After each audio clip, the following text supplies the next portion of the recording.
Halo semua, di sini aku mau jelasin hasil analisis kasus Dispute Regarding Navigational and Related Rights Costa Rica versus Nicaragua. Sebelumnya, kenalin, aku Zafira Nanta dan partner kelompokku Sapita Saskia. Perjanjian internasional adalah instrumen yuridis yang menampung subjek hukum internasional lainnya untuk mencapai tujuan bersama, yang mana dalam pembuatannya diatur oleh hukum internasional dan menimbulkan akibat hukum yang mengikat bagi para pihak yang membuatnya. Memberikan batasan yang jelas terkait perjanjian internasional merupakan hal penting, karena belum tentu setiap perjanjian yang dibuat oleh negara adalah perjanjian internasional. Belum tentu setiap ada unsur di luar teritorial negara dapat diartikan sebagai perjanjian internasional. Bentuk perjanjian. Ada beberapa bentuk perjanjian, yaitu yang pertama traktat, yang kedua konvensi, yang ketiga perjanjian, yang keempat protokol, yang kelima deklarasi, yang keenam fakta, yang ketujuh Memorandum of Understanding atau MOU, yang kedelapan pertukaran nota, yang kesembilan modus vivendi. Isi konflik. Pada konflik ini terdapat perbedaan pendapat antara Costa Rica dan Nicaragua tentang batas-batas wilayah hak navigasi dan hak-hak terkait yang diberikan oleh Perjanjian Batas 1858 dan perjanjian lainnya. Faktor konflik.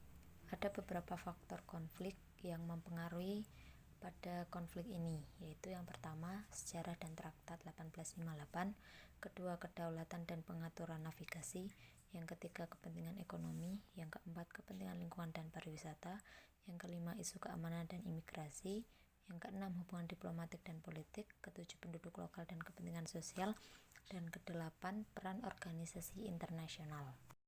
Tahapan penyelesaian. Yang pertama, negosiasi bilateral.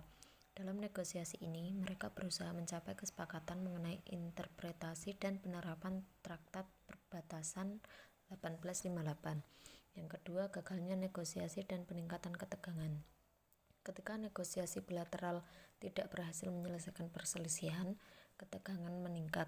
Kedua negara tetap berpegang pada interpretasi masing-masing terhadap hak-hak navigasi di Sungai San Juan.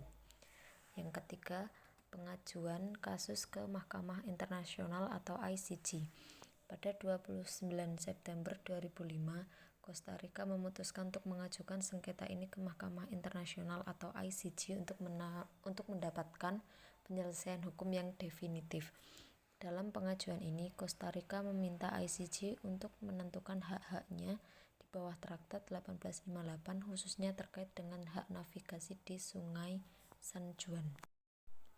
Yang keempat, penyampaian memori dan kontra-memori. Kedua negara menyampaikan memori atau dokumentasi argumen hukum dan bukti mereka kepada ICJ. Yang kelima, sidang di Mahkamah Internasional.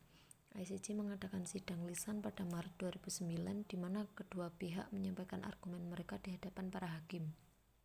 Sidang ini merupakan kesempatan bagi kedua negara untuk mempresentasikan bukti dan menjawab pertanyaan dari hakim ICJ. Yang keenam, keputusan Mahkamah Internasional. Pada 13 Juli 2009, ICJ mengeluarkan putusan akhir mengenai sengketa tersebut. Putusan ini mencakup beberapa poin penting. Yang pertama, Costa Rica memiliki hak untuk navigasi bebas di Sungai San Juan untuk tujuan komersial. Yang kedua, Nicaragua memiliki hak kedaulatan atas Sungai San Juan dan dapat memberlakukan peraturan tertentu selama tidak menghambat hak navigasi bebas Costa Rica. Yang ketiga, Nicaragua dapat mengenakan biaya yang wajar untuk layanan yang diberikan, seperti pandu sungai atau pilotage, tetapi tidak boleh mengenakan biaya untuk izin navigasi. Dan yang terakhir, hak Costa Rica untuk navigasi bebas tidak termasuk penggunaan untuk tujuan rekreasi. Yang ketujuh, implementasi putusan ICJ. Kedua negara diwajibkan mematuhi putusan ICJ dan menyesuaikan praktik mereka sesuai dengan keputusan tersebut.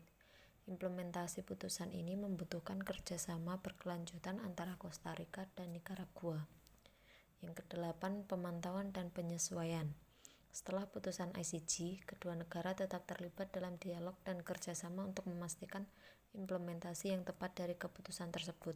Pemantauan dari penyesuaian mungkin diperlukan untuk mengatasi masalah yang muncul dalam praktik.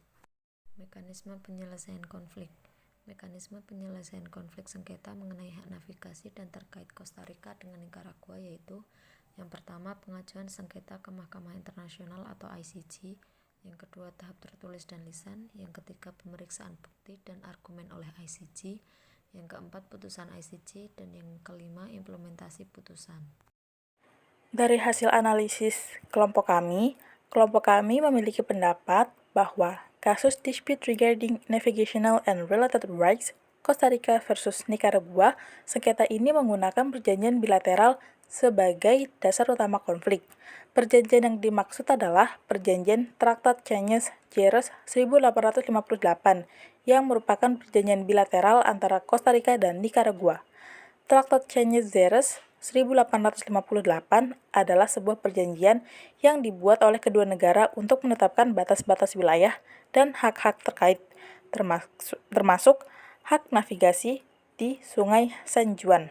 Traktat ini mengatur hak-hak dan kewajiban masing-masing negara dalam penggunaan dan pengelolaan sungai yang berbatasan di antara mereka.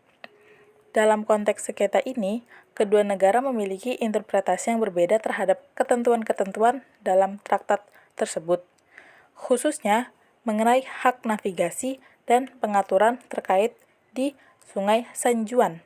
Sengketa ini kemudian diselesaikan melalui mekanisme hukum internasional, yaitu dengan membawa kasus ini ke Mahkamah Internasional atau biasa yang sering kita kenal dengan ICJ, yang kemudian memberikan putusan berdasarkan interpretasi traktat bilateral tersebut.